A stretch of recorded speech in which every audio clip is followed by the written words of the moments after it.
Il avait pour spécialité le mobilier Napoléon III, mais bien sûr, aujourd'hui, le marché Biron s'ouvre à toutes les esthétiques. L'un de ces lieux emblématiques des puces de Saint-Ouen vient de fêter ses 100 ans et nous revenons sur son évolution avec son directeur général, Mehdi Alouachi Géraud.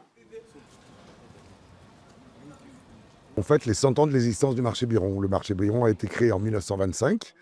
À la base, c'était un terrain vague. Et en fait, les Biffins voulaient s'installer ici pour pouvoir, bricoler. Et ils ont commencé à faire des petits cabanons.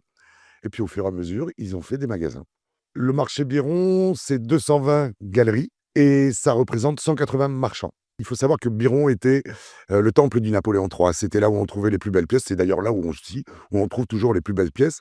Ce qu'on voit à Versailles, on peut l'acheter à Biron. On a toutes les époques maintenant. Toutes les époques sont représentées, du 16e, 17e. La mode fait aussi que on va trouver du knoll parce que c'est très en vogue. À l'époque, on trouvait aussi du mobilier industriel. En fait, il y a beaucoup d'achats coup de cœur.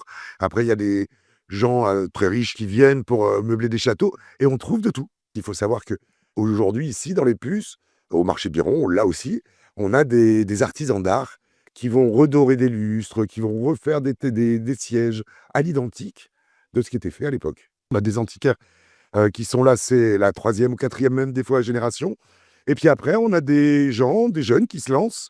Il faut être passionné de toute façon hein, pour faire ce métier. On voit que c'est un métier qui est un petit peu difficile parce que c'est vrai que la conjoncture actuelle n'a pas été vraiment favorable. On a eu la Covid, donc effectivement, pendant quelques années, on a beaucoup de voyageurs chinois qui ne sont plus là. Mais par contre, c'est vrai que là maintenant, les gens reviennent. On a, on va dire, c'est vrai qu'il y a à peu près 70 à 80% d'étrangers. Notre souci ici, c'est de refaire découvrir les puces aux Parisiens et aux Français. On va déposer, on a déjà commencé, pour en fait être représenté au patrimoine immatériel de l'UNESCO.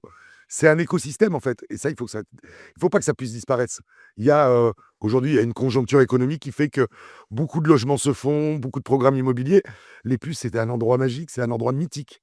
Il faut préserver cet endroit, ce joyau en fait quelque part, parce que les puces, c'est vraiment un joyau.